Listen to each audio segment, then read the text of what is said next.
दोस्तों, स्वागत है आपका मेरे YouTube चैनल इंग्लिश बाबू पर। और आज मैं फिर हाजिर हूँ आपके साथ एक नई स्टोरी लेकर। और दोस्तों, आज की जो स्टोरी है बहुत ही मज़ेदार स्टोरी है, क्योंकि एक फ़नी स्टोरी है। सुनकर आपको बहुत हंसी आएगी, आप इसको बहुत इन्जॉय करेंगे। और दोस्तों, आज की इस स्टोरी में आपको कई सारे नए इंग्लिश के वर्ड मीनिंग सीखने को मिलेंगे। उसके अलावा उनकी करेक्ट प्रोनाउंसिएशन का पता चलेगा। और इसके अंदर जो ग्रामर का अलग अलग स्ट्रक्चर है, जो ट्रांसलेशन है, उसे हम बिल्कुल डिटेल में कवर करेंगे। तो चलिए दोस्तों, आज की इस कहानी को हम शुरू करते हैं। और सबसे पहले कहानी का टाइटल देखते हैं। कहानी का टाइटल है स्टूपिड शेख चिल्ली। दोस्तों, स्टूपिड एक एडजेक्टिव है जिसका मतलब होता है मूर्ख या फिर बेवकूफ़ शेख चिल्ली। तो दोस्तों, ये इस कहानी का टाइटल है, शीर्षक है। अब मैं इसे पढ़ना शुरू करता हूँ और आपसे रिक्वेस्ट है आप इसे पूरे ध्यान से सुने। और यदि आपको कोई नया वर्ड मिले तो आप उसे ज़रूर नोट कर लें। तो चलिए इसको शुरू करते हैं। Once Sheikh Chilli was in the service of a rich man. क्या मतलब हुआ? देखिए, सर्विस का मतलब होता है सेवा में। वंस एक बार, Sheikh Chilli was in the service, जो शेख चिल्ली था वो सर्विस में था, मतलब कि सेवा में था। ऑफ अ रिच मैन, एक अमीर आदमी के। तो इस लाइन का क्या मतलब हुआ कि एक बार शेख चिल्ली एक अमीर आदमी की सेवा में था, मतलब कि सर्विस में था, उसके यहाँ पर नौकरी में था। He used to do only what he was told to do. क्या मतलब हुआ? दोस्तों, ये जो यूज्ड टू का प्रयोग है, ये हम जब करते हैं जब हम पास्ट के अंदर किसी भी कंसिस्टेंसी को, मतलब कि निरंतरता को दिखाना चाहते हैं। जहाँ पर हम ये शो करते हैं कि पास्ट में कोई भी काम बराबर हुआ करता था किसी के द्वारा, तो वहाँ पर यूज टू का प्रयोग किया जाता है। और यूज टू का प्रयोग हमेशा ही पास्ट के साथ होता है, और यूज टू के बाद हमेशा ही वर्ब की फर्स्ट फॉर्म का प्रयोग किया जाता है। तो इस लाइन का क्या मतलब हुआ? ही यूज टू डू, वह किया करता था, ओनली सिर्फ वही, what he was told to do. दोस्तों, ये जो स्ट्रक्चर है what he was told to do, ये पास्ट इंडेफिनिट का पैसिव वॉइस का सेंटेंस है। जब भी वॉज या वर के बाद थर्ड फॉर्म का प्रयोग किया जाता है तो ये पास्ट इंडेफिनिट होता है। तो ये पास्ट इंडेफिनिट का पैसिव वॉइस का वाक्य है। तो इस पूरी लाइन का क्या मतलब हुआ? He used to do only what he was told to do. मतलब क्या हुआ इस लाइन का कि वह सिर्फ वही किया करता था जो उसे करने को कहा जाता था। चलिए आगे देखिए। He never used his common sense. क्या मतलब हुआ? देखिए, नेवर का मतलब होता है कभी नहीं, और यूज्ड का मतलब इस्तेमाल करना। He never used his common sense. Common sense का मतलब होता है एक, कह सकते हैं, जिसे हम कह सकते हैं व्यवहारिक बुद्धि, उसे कॉमन सेंस कहा जाता है। तो इस लाइन का क्या मतलब हुआ? He never used his common sense, उसने अपनी व्यवहारिक बुद्धि को कभी भी इस्तेमाल नहीं किया। इरिटेटेड का मतलब होता है कोई व्यक्ति चिढ़ जाता है तो उसे इरिटेटेड कहा जाता है। इरिटेटेड एम्प्लॉयर रिब्यूक्ड हिम, जो मतलब जो उसका एम्प्लॉयर था, एम्प्लॉयर का मतलब था मालिक, जो उसका मालिक था जो चिड़ा हुआ था, रिब्यूक्ड हिम, उसने उसको फटकारा। रिब्यूक करने का मतलब होता है किसी को फटकारना, उसको फटकारा।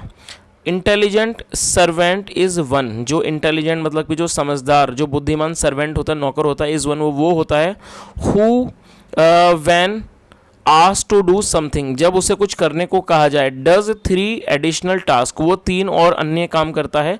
यूजिंग हिज कॉमन सेंस, अपनी व्यवहारिक बुद्धि को इस्तेमाल करके। तो इस लाइन का क्या मतलब हुआ? जो उसका मालिक था उसने उसको डांटा, फटकारा, और उसको क्या बोला कि बुद्धिमान मतलब कि जो समझदार नौकर होता है वो होता है कि अगर उसे कुछ कहा जाए तो वो उस काम को तो करता है, उसके अलावा 3 अन्य काम भी करता है अपने व्यवहारिक बुद्धि का इस्तेमाल करके। ऐसा उसके मालिक ने उसे कहा। आई हैव गॉट इट सर।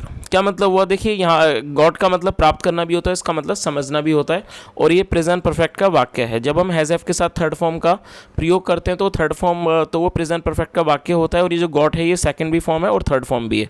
तो क्या मतलब हुआ? I have got it sir, मतलब श्रीमान मैं समझ गया हूँ। शेख चिल्ली अश्योर्ड हिम, शेख चिल्ली ने उसको अश्योर किया, मतलब उसको निश्चिंत किया। आफ्टर अ फ्यू डेज, मतलब कि कुछ दिनों के बाद। The rich man's daughter fell ill. क्या मतलब हुआ? देखिए, ये फॉल इल की सेकंड फॉर्म है। फॉल इल मतलब होता है बीमार पड़ जाना, और ये फेल इल बीमार पड़ गई। और यहाँ रिच मैन के बाद एपेस्ट्रोफी एस का मतलब होता है काके की। जब हम किसी के साथ कुछ जोड़ना चाहते हैं तो एपेस्ट्रोफी एस का प्रयोग किया जाता है। तो क्या मतलब हुआ इस लाइन का? आफ्टर अ फ्यू डेज, कुछ दिनों के बाद। The rich man's daughter fell ill, जो अमीर आदमी की बेटी थी वो बीमार पड़ गई। चलिए आगे देखिए। विद फीवर क्या मतलब हुआ? After a few days the rich man's daughter fell ill with fever, मतलब कि कुछ दिनों के बाद अमीर आदमी की जो बेटी थी वो बीमार पड़ गई। विथ फीवर मतलब उसे बुखार हो गया। The rich man said to his servant, जो अमीर आदमी था उसने अपने नौकर को कहा गो जाओ and fetch a nearby doctor. दोस्तों फैच एक वर्ब है और जब फैच का मतलब होता है कहीं कहीं जाकर कुछ लेकर आना। और ये जो हमारा वाक्य है गो एंड फैच, ये एक इम्पेरेटिव वाक्य है। जब भी हम कोई ऐसा वाक्य बनाते हैं जहाँ पर हम किसी को कुछ करने का आदेश देते हैं तो वहाँ पर हमें सब्जेक्ट का प्रयोग नहीं करना होता है, हमें उसकी शुरुआत में ही वर्ब का प्रयोग करना होता है। तो इस तरह के वाक्य को इम्पेरेटिव वाक्य बोलते हैं। तो इस लाइन का क्या मतलब हुआ? और इम्पेरेटिव का मतलब होता है आदेशात्मक, जहाँ पर हम किसी को कोई आदेश देते हैं। तो इस लाइन का क्या मतलब हुआ? The rich man said to his servant, अमीर आदमी ने अपने नौकर से कहा go and fetch a nearby doctor, मतलब कि जाओ और लेकर आओ। अ नियर बाय डॉक्टर, एक नज़दीकी डॉक्टर को लेकर आओ। Sheikh Chilli went to the doctor. दोस्तों ये जो वाक्य है ये पास इंडेफिनिट का वाक्य है और ये जो वेंट गो की सेकंड फॉर्म होती है वेंट। गो मतलब जाना और वेंट मतलब गया। और दोस्तों ये जो हमारी आज की स्टोरी है ये पास इंडेफिनिट में ही है और पास इंडेफिनिट में जब भी हम कोई अफर्मेटिव का वाक्य बनाते हैं तो वहाँ वर्ब की सेकंड फॉर्म का ही प्रयोग किया जाता है। तो इस लाइन का क्या मतलब हुआ? Sheikh Chilli went to the doctor, Sheikh Chilli doctor के पास गया एंड टोल्ड हिम, और उसे बताया अबाउट द इलनेस। इलनेस का मतलब होता है बीमारी और ये एक नाउन है। About the illness of his employers daughter, और यहाँ एम्प्लॉयर के बाद एपेस्ट्रोफी एस का प्रयोग किया गया है। और क्या मतलब हुआ कि शेख चिल्ली डॉक्टर के पास गया और उसे बताया अबाउट द इलनेस, बीमारी के बारे में। किसकी बीमारी के बारे में? ऑफ हिज एम्प्लॉयर्स डॉटर, मतलब कि अपने मालिक की बेटी की बीमारी के बारे में बताया। देन ही गॉट थिंकिंग, फिर वो सोचने लगा about what other 3 task of common sense he could do. क्या मतलब हुआ कि फिर वो सोचने लगा कि ऐसे कौन से 3 काम हैं। About what other 3 work task of common sense he could do, मतलब ऐसे 3 कौन से काम हैं जो वो अपनी व्यवहारिक बुद्धि से कर सकता है। Sense he could do. After a deep thinking, मतलब कि काफ़ी अधिक सोचने के बाद, काफ़ी ज़्यादा डीप थिंकिंग का मतलब होता है अधिक सोचना। काफ़ी ज़्यादा सोचने के बाद ही went to the graveyard. Graveyard का मतलब होता है कब्रिस्तान। वो एक कब्रिस्तान गया एंड ऑर्डर्ड, और उसने आदेश दिया अ ग्रेव टू बी डग, मतलब एक कब्र खुदने का आदेश दिया। तो इस पूरी लाइन का क्या मतलब हुआ? आफ्टर ए डीप थिंकिंग मतलब बहुत सोचने के बाद ही वेंट टू द ग्रेवयार्ड, वो एक कब्रिस्तान गया and ordered a grave to be dug, और एक कब्र को खोदे जाने का आदेश दिया। Then he went to the Undertaker.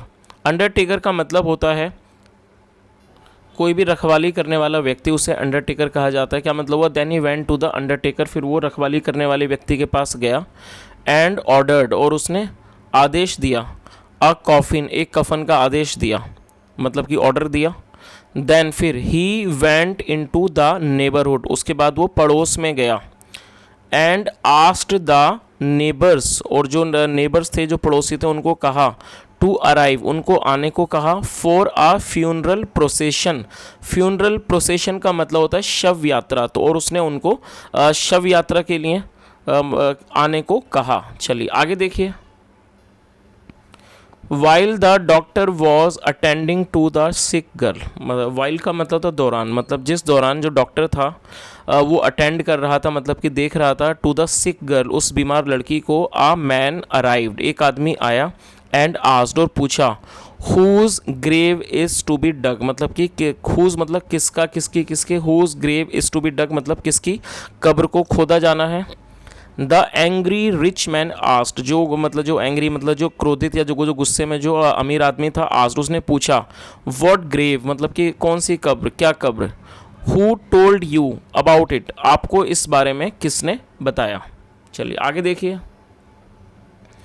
Just then the undertaker arrived, तभी वो जो अंडरटेकर था, मतलब कि जो वो रखवाली करने वाला था, वो आया and he wanted to know, और वो जानना चाहता था। दोस्तों ये जो वाक्य है ये पास्ट इंडेफिनिट का ही है और यहाँ पर 2 वर्बों का प्रयोग करके इस सेंटेंस को बनाया गया है। वॉन्ट का मतलब होता है चाहना और नो मतलब जानना। तो जब भी आप कोई ऐसा वाक्य बनाना चाहते हैं जहाँ पर 2 वर्बों का प्रयोग किया जाता है तो वहाँ जो पहली वर्ब होगी वो टेंस के अकॉर्डिंगली आती है, जैसे यहाँ पास्ट इंडेफिनिट है तो सेकंड फॉर्म का प्रयोग किया गया है। और जब हम दूसरी वर्ब का प्रयोग करते हैं तो सबसे पहले हमें टू लगाना होता है और टू के बाद हमेशा ही वर्ब की फर्स्ट फॉर्म का प्रयोग किया जाता है। तो क्या मतलब हुआ, and he wanted to know, और वो जानना चाहता था the size of the dead person, और वो जो उस मतलब कि डेड पर्सन मतलब उस मृत व्यक्ति का साइज जानना चाहता था कि उसका क्या साइज़ है। सो दैट, ताकि he could make right size of coffin, ताकि वो सही साइज़ का एक कॉफिन बना सके, कफो मतलब कॉफिन बना सके सही साइज़ का। चलिए आगे देखिए। As the rich man was fuming, fume करने का मतलब होता है गुस्सा होना, क्रोध करना। As the rich man was fuming, जैसे वो जो अमीर आदमी था वो गुस्सा कर रहा था। द नेबर्स अराइव्ड, जो नेबर्स थे पड़ोसी थे वो आ गए।